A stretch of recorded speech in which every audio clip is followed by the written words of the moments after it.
Star brand, in its bid to stand out, introduced a vibrant color palette accompanied by the new Jeffree Star Cosmetics logo. This emblem featured twin mirror-like J's encased within a star, gracing the top of their liquid lipsticks. Although there's more to the logo's backstory, it remained a mystery at that time, sparking intrigue and discussions. To amplify the buzz around the launch, Jeffree naturally turned to his social media accounts, such as a notable Facebook post, and even produced a promotional video for YouTube. Interestingly, YouTube hadn't been his go-to platform for marketing till then. Prior to this, Jeffree had primarily used the channel for promoting his music and a handful of personal blogs.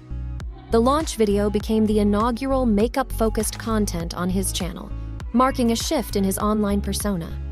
Now, if you're familiar with the 4 Ps of marketing, you'll notice that Jeffree's approach was on point. He set a competitive price, maintained commendable product quality, strategically chose the online medium, which was apt for his digital native audience, and executed an impressive promotional campaign. Considering his celebrity status and the lack of saturation in the celebrity makeup line market, it was almost a given that the brand would flourish, and it did. Particularly, the shade Red Rum became an overnight sensation, selling out in merely a month. By the end of December, murmurs of expansion were already in the air. And though Jeffree claimed he was nearly broke post-investments, it was clear he had grand visions. Soon after the initial launch, announcements about 15 new shades and 2 novel products were made, capitalizing on the initial product hype. This gradual release of products, in my view, was a meticulous move. It allowed Jeffree to gauge the market's reception and then invest in further production accordingly. It not only minimized financial risk, but also amplified the anticipation around his brand. But Jeffree's genius didn't stop there. He leveraged his dual identity as a musician and a makeup guru during the Extreme Beauty Tour across the US. Being synonymous with his brand's name, his popularity surged, inadvertently boosting the brand's visibility. However, the trajectory was only going uphill. Once Jeffree embraced YouTube wholeheartedly, there was an evident thirst for content around his brand. Videos like Sean XO's would garner millions of views. And when Jeffree introduced influencer-esque content on his channel, the reception was monumental. His inaugural video alone attracted over 1 million views. Jeffree's unique, no-nonsense approach to product reviews set him apart. His frank commentary, paired with deep product knowledge, established him as a credible voice in the beauty community. But as is common with fame, controversies were inevitable. Despite the hiccups, like disputes with YouTubers Rocky Roadkill and Makeup by Shayla, it was the 2016 episode involving Kat Von D that became the talk of the town. Kat publicly called out Jeffree for several alleged misdeeds, including not compensating a logo designer she had introduced to him. This controversy might have been the most significant the beauty community had witnessed up to that point. Yet, as the saying goes, there's no such thing as bad publicity. Despite the negativity, the scandal amplified Jeffree Star Cosmetics' visibility, arguably fueling its growth in the years that followed. Jeffree Star's brand took on a distinctive image when a fresh logo was introduced, a design with dual-mirrored J's inside a star, gracing the lid of their liquid lipstick. Although the full narrative behind the logo's origin wasn't disclosed, it raised eyebrows and stirred controversy. Delving into marketing strategies, using the 4 Ps as an example from a previous Fenty analysis, Jeffree's product ticked many boxes. The item was priced just right, of notable quality and proudly vegan, a rarity among makeup brands then.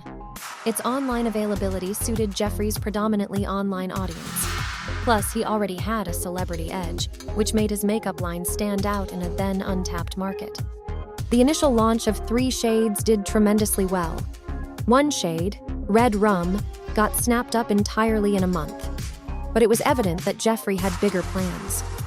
Not long after the initial launch, 15 more shades and 2 additional products, a lip scrub and a speculated moisturizer, were introduced.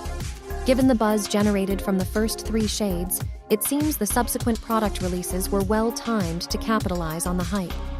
The strategy seemed to involve a phased launch, possibly to manage costs and amplify brand enthusiasm. Even if this approach stemmed from a shortage of upfront capital, it was undeniably smart. This continuous reinvestment approach into the brand was lucrative, and Jeffree's self-promotion through the Extreme Beauty Tour further bolstered the brand's reach. But the real boost came when Jeffree delved deeper into YouTube. The community was already eager for Jeffree Star content, with some review videos hitting the 1 million views mark. When Jeffree finally made his YouTube debut, blending celebrity guest appearances with trending topics, his subscriber count surged. His candid, no-nonsense product reviews made him a trusted figure in the beauty community. Jeffree Star Cosmetics thrived, even amid scandals. An early controversy revolved around a disagreement with YouTubers Rocky Roadkill and Makeup by Shayla.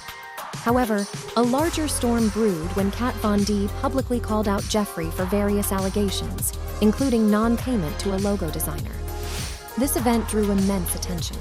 But as with any publicity, this only heightened awareness of Jeffree's brand. His effective counter-response ensured the brand wasn't majorly tainted. Taking advantage of the spotlight, the brand released an array of products. In 2016 alone, their presence at DragCon, expansion to the UK, introduction of new product lines, and a phenomenal 700% growth marked their achievements. By 2018, their Blood Sugar palette release became a defining moment, grossing millions in profit. With all these triumphs, there were underlying tensions in the YouTube community that would eventually erupt, igniting another wave of controversy for Jeffree Star. The Dramageddon Part 1 had its roots in the controversial history of YouTubers like Laura Lee, Manny MUA, Gabriel Zamora, and Nikita Dragon. Jeffree's past racially insensitive remarks resurfaced, putting him in the spotlight. Even with his strong fan base, the debates surrounding his racist comments weren't easily dismissed. Numerous videos showcased Jeffree using derogatory language and racial slurs, some even shared by Jeffree himself. The nature of popular culture at the time, like the British TV show Little Britain, which featured racist jokes and blackface, made such incidents almost anticipated. However, when those close to Jeffree, such as David Anthony Munoz, showcased evidence of him using slurs in contemporary contexts, it further damaged his image.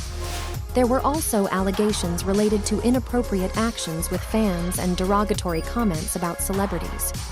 A significant blow came from Jackie Aina, who publicly stopped supporting Jeffree Star Cosmetics, drawing attention to his past again.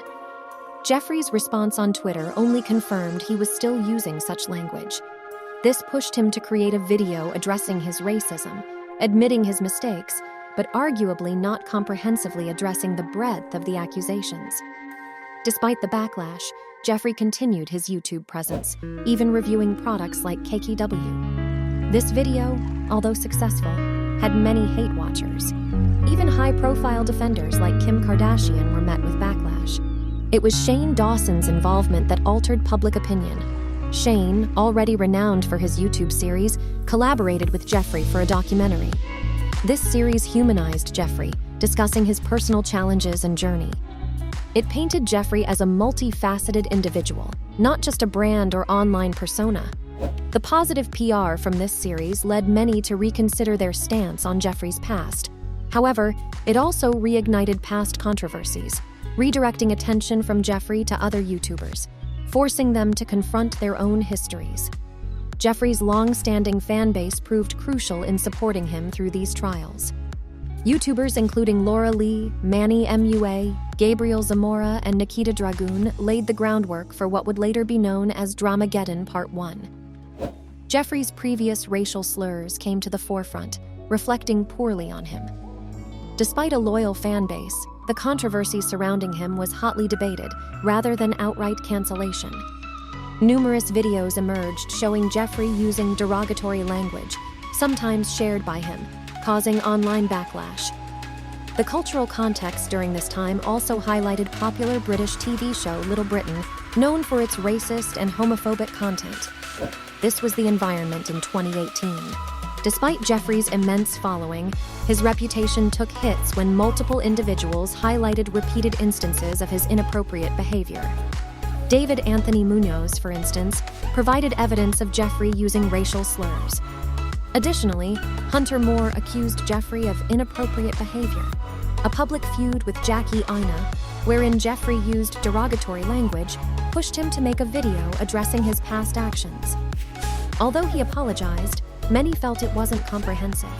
Nonetheless, his magnetic online presence kept his core audience intact. Shortly after, Jeffree returned to YouTube, reviewing products, which garnered immense attention. Though many viewed out of curiosity or animosity, influential figures like Kim Kardashian defended him. However, the tide shifted positively when YouTuber Shane Dawson collaborated with Jeffree. Shane was renowned for his documentary series profiling YouTubers, and his collaboration with Jeffree brought renewed attention, humanizing Jeffree to many. Despite the documentary's success, controversies continued, especially when Jeffree got embroiled in a feud with Tati Westbrook and James Charles. The success of Shane and Jeffree's collaboration, particularly in the beauty industry, was undeniable. Their conspiracy makeup collection was a massive hit, grossing millions. However, another storm was brewing with Dramageddon 2.0. Tati accused James Charles of inappropriate behavior, and Jeffree publicly supported her. However, James countered these claims, leading Jeffree to apologize for adding to the rumors. The situation escalated when Tati alleged manipulation by both Jeffree and Shane. This feud caused older controversies around Jeffree's behavior to resurface. The aftermath was severe, with major distributors like Morphe severing ties with Jeffree Star Cosmetics. Upcoming projects were canceled, resulting in significant financial losses. From 2019 to 2023, while Jeffree remained a notable online figure, his brand saw a decline in sales. In an attempt to pivot, Jeffree ventured into TikTok and introduced Jeffree Star's Skin, a skincare line. Even though it enjoyed moderate success, it was clear he was positioning for a bigger return. Announcing his YouTube exit generated buzz. Eventually, controversy arose around another influencer, Michaela, questioning the trustworthiness of new age influencers on platforms like TikTok. Many influencers today might appear to be swayed by brand endorsements, creating a potential atmosphere of insincerity. It's the age-old notion of influencers receiving hush money to promote products positively. Jeffree Star's re-entry into the social media realm capitalized on this exact sentiment. Notorious for his candidness, irrespective of its potential repercussions, Jeffree became the go-to influencer for an honest opinion. Even with his personal history tainted with accusations of racism and friendship fallouts, he was still embraced because of his unwavering candor. In an era where influencers can easily be influenced by endorsements, Jeffree's transparency became his most valuable asset. With this re-emergence on TikTok, predictions lean towards a resurgence of popularity for Star and his cosmetic brand. The ongoing dialogue suggests that the general public often overlooks significant issues like racism if their bias favors the individual or brand. This underpins the effectiveness of shock marketing as a potent, albeit precarious tool for brand promotion, especially when executed on a shoestring budget.